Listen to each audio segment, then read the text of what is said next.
ପିଲାମାନେ ତୁମମାନଙ୍କୁ CHSE ପାଠଶାଳାକୁ ସ୍ୱାଗତ। ଆଜି ଆମେ ପଢ଼ିବା ଏଠାରେ +2 ସେକେଣ୍ଡ ଇୟର ଆର୍ଟ୍ସର ତୁମର ଭକ୍ତି ଏବଂ ସୁଫି ଆନ୍ଦୋଳନ ଏବଂ এই ଭକ୍ତି ଏବଂ ସୁଫି ଆନ୍ଦୋଳନର 2-3ଟି ଭିଡ଼ିଓ ମୁଁ ପୂର୍ବ ଇଏରେ ଅପଲୋଡ଼ କରିଦେଇଛି।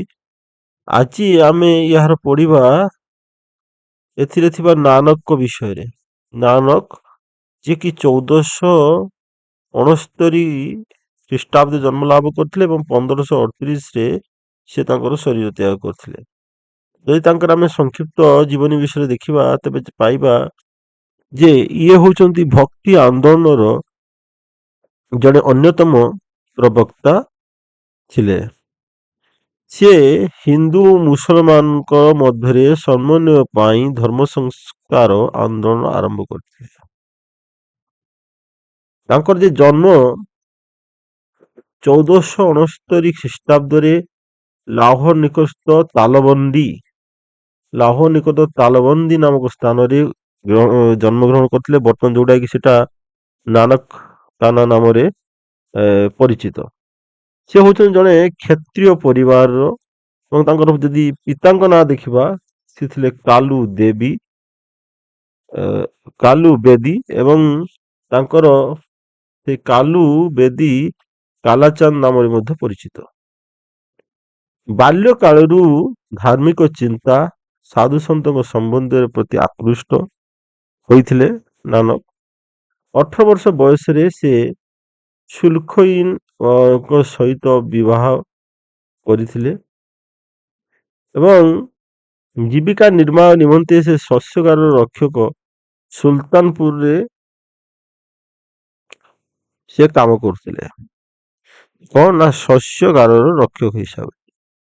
ମାତ୍ର ସନ୍ତୋଷ ନ ମିଳିବାରୁ ସେ ଚାକିରିକୁ ତ୍ୟାଗ କରିଦେଇ କଣ କଲେ ମକ୍କା, ମଦିନା, ବାଗଦାଦ ଆଦି ତୀର୍ଥସ୍ଥଳ ଭ୍ରମଣ କରି ଧାର୍ମିକ ଜ୍ଞାନ ଅର୍ଜନ କଲେ। ତାପରେ କଣ ହେଲା ନା ପରବର୍ତ୍ତୀ ସମୟରେ ସେ କର୍ତ୍ତାରପୁର ଠାରେ ଏକ ଆଶ୍ରମ ସ୍ଥାପନ କରି ଧର୍ମ ସ୍ଥାପନ କଲେ। ମନେ ରଖିବ ପିଲାମାନେ, କର୍ତ୍ତାରପୁର ଠାରେ ଏକ ଆଶ୍ରମ ସ୍ଥାପନ କରି ଧର୍ମ ପ୍ରଚାର କଲେ। ମର୍ଦ୍ଦନା ନାମକ ଶିଷ୍ୟ ସହ ସେ ଭାରତ ବ୍ୟାପୀ ଭ୍ରମଣ କରିଥିଲେ। ସେ ଶିଷ୍ୟଙ୍କ ନାମ ମନେ ରଖିବ ମର୍ଦ୍ଦନା। ତାପରେ ଦେଖିବ 1538 ଖ୍ରୀଷ୍ଟାବ୍ଦରେ ତାଙ୍କର କଣ ହେଲା ନା ଦେହାନ୍ତ ହେଇଗଲା। ମୃତ୍ୟୁ ପୂର୍ବରୁ ଶିଷ୍ୟ ଅଙ୍ଗଦକୁ ଉତ୍ତରାଧିକାରୀ ରୂପେ ନିଯୁକ୍ତି ଦେଲେ। ମନେ ରଖିବ କେବେ ମୃତ୍ୟୁ ଦେହାନ୍ତ ହେଲା ନା 1838 ଏବଂ ତାଙ୍କର କାହାକୁ ସେ ଉତ୍ତରାଧିକାରୀ କଲେ ନା ତାଙ୍କ ଶିଷ୍ୟ ଅଙ୍ଗଦକୁ।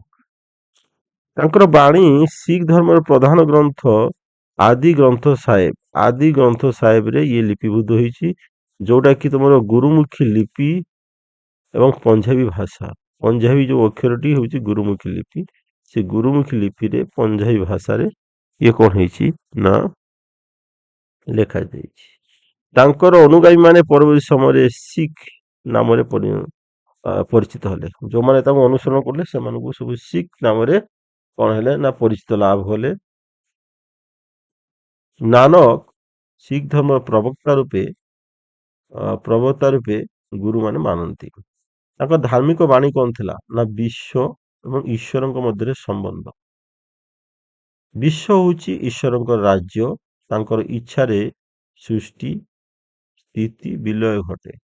ତାଙ୍କର କହିବା କଥା ଈଶ୍ୱରଙ୍କ ଇଚ୍ଛାରେ ଏସବୁ ସୃଷ୍ଟି ଏବଂ ଈଶ୍ୱର ଇଚ୍ଛାରେ ଏସବୁ ବିଲୟ ହୋଇଥାଏ। ଈଶ୍ୱର ହେଉଛନ୍ତି ସର୍ବଶକ୍ତିମାନ, ଏକମାତ୍ର ଓ ସୃଷ୍ଟିର ଆଦିମୂଳ ଅଟନ୍ତି। ଏ କଥା ସେ କହିଥିଲେ। ତାପରେ ଆତ୍ମାର ନିର୍ବାଣ ବିଷୟରେ କହିଥିଲେ। ଜନ୍ମ ମରଣ ଚକ୍ରରେ ଆତ୍ମା ବନ୍ଧା, ପାପ ପୁଣ୍ୟ ଅନୁସାରେ ମଣିଷର ଜନ୍ମ ଫଳ ମିଳେ। ଅର୍ଥାତ୍ ଯେପରି ଆମେ କରିବା ପାପ କିମ୍ବା ପୁଣ୍ୟ ସେ ଅନୁଯାୟୀ ଆମକୁ କଣ ହବ ନା ପୁନର୍ଜନ୍ମ ମିଳିବ। ଈଶ୍ୱରଙ୍କ ନାମ ସ୍ମରଣ କରିବା, ପ୍ରେମରେ ହିଁ ଆତ୍ମାର ଅନ୍ଧକାର ମୁକ୍ତ କରି ପରମାତ୍ମା ଲୀନ ହେବାର ପଥ ସେ ଦେଖାଏ। ଏ କଥା ମଧ୍ୟ ଗୁରୁ ନାନକ କହିଥିଲେ। ତାପରେ ଆତ୍ମସମର୍ପଣ, ତ ଈଶ୍ୱରଙ୍କ ନିକଟରେ ସମ୍ପୂର୍ଣ୍ଣ ଆତ୍ମସମର୍ପଣ ହେବା ଆବଶ୍ୟକ। ଈଶ୍ୱର ସର୍ବଶକ୍ତିମାନ, ସମ୍ରାଟ ଓ ଅନ୍ୟାନ୍ୟ ସମସ୍ତ ତାଙ୍କଠାରେ କର୍ମଚାରୀ ମାତ୍ର। ତାଙ୍କ ମତରେ ଈଶ୍ୱର ହେଉଛନ୍ତି ସର୍ବଶକ୍ତିମାନ, ଅନ୍ୟମାନେ ତାଙ୍କର ଦେବଦୂତ, ପରୀ, ସନ୍ଥ ଏଇସବୁ ତାଙ୍କର କର୍ମଚାରୀ। ତାଙ୍କର ନୀତି ମଧ୍ୟରେ 5ଟି ପ୍ରତିଜ୍ଞା ଥିଲା। ସେଇ 5ଟି ପ୍ରତିଜ୍ଞାର ମୁଖ୍ୟ ଉଦ୍ଦେଶ୍ୟ ହେଲା କଣ ନା, ପ୍ରଥମେ ନାମ, ଈଶ୍ୱରଙ୍କ ଗୁଣର କୀର୍ତ୍ତନ କରିବା, ଦୟାପୂର୍ବକ ଦାନ କରିବା, ନିତ୍ୟ ସ୍ନାନ ଦ୍ୱାରା ଶରୀର ଓ ମାନସିକ ପବିତ୍ର ରକ୍ଷା କରିବା, ସେବା, ସମସ୍ତଙ୍କ ସେବା କରିବା ଏବଂ ସିମରନ, ଈଶ୍ୱରଙ୍କୁ ସର୍ବଦା ସ୍ମରଣ କରିବା। ତାପରେ କହୁଛନ୍ତି ଚିତ୍ତଶୁଦ୍ଧି ଏବଂ ସଚ୍ଚରିତ୍ର, ଈଶ୍ୱର ପ୍ରାପ୍ତି ପାଇଁ ପବିତ୍ର ହୃଦୟ, ନିର୍ମଳ ମନ, ଉତ୍ତମ ଚରିତ୍ର ଆବଶ୍ୟକ ବୋଲି ସେ ମତ ଦେଇଥିଲେ। ଆଉ ସେହିପରି ସେ କଣ କହିଥିଲେ ନା, ଦୟା, ସତ୍ୟ, ସଦାଚାର ନୈତିକ ଜୀବନର ମୂଳଦୁଆ ଅଟେ।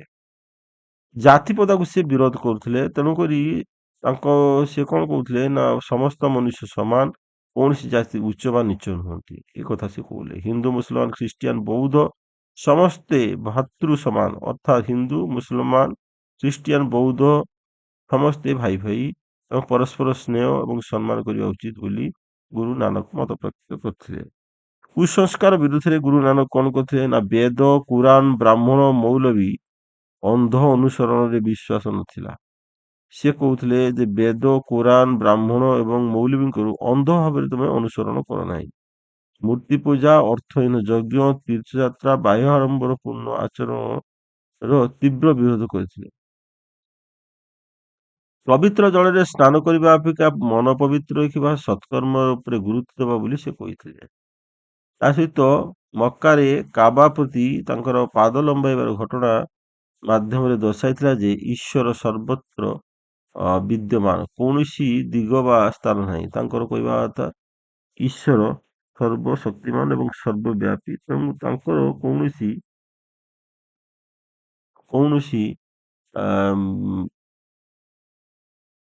ଏକ ଦିଗ ବା ସ୍ଥାନରେ ସେ ଈଶ୍ୱର ସମାପ୍ତ ନୁହନ୍ତି। ତାପରେ ଏକ ଈଶ୍ୱରବାଦ, ସେ ନାନକ ଏକ ଈଶ୍ୱରବାଦ ଦୃଢ଼ ପ୍ରଚାର ଥିଲେ। ଈଶ୍ୱର ଏକ ଅଭିନ୍ନ ସର୍ବଶକ୍ତିମାନ, ଧର୍ମ କିମ୍ବା ନାମ ଭେଦରେ ତାଙ୍କର ବିଭାଜନ ନାହିଁ ବୋଲି ତାଙ୍କର ମତ ଥିଲା।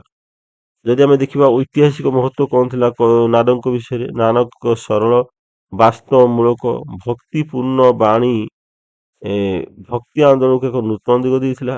ତାଙ୍କର ଶିକ୍ଷାରେ ହିନ୍ଦୁ ମୁସଲମାନଙ୍କର ଐକ୍ୟ, ସାମାଜିକ ସମାନତା, ଧାର୍ମିକ ସଂସ୍କାର ଦିଗରେ ସମ୍ପୂର୍ଣ୍ଣ ଭୂମିକା ଗ୍ରହଣ କରିଥିଲେ। ତାଙ୍କର ଉପଦେଶ ଉପରେ ଶିଖ ଧର୍ମର ଭିତ୍ତି ସ୍ଥାପିତ ହୋଇଥିଲା, ଯାହା ପରବର୍ତ୍ତୀ ସମୟରେ ଭାରତ ଏକ ପ୍ରମୁଖ ଧାର୍ମିକ ଏବଂ ସାମାଜିକ ଶକ୍ତିରେ ପରିଣତ ହୋଇଥିଲା। ପିଲାମାନେ, ଭିଡ଼ିଓଟି ଏଇଠି ରଖିଲି। ଫେରେ ନେକ୍ସଟ ଆଉ ଗୋଟିଏ ଟପିକ୍ ନେଇକି ଆସିବି। ସେଥିପର୍ଯ୍ୟନ୍ତ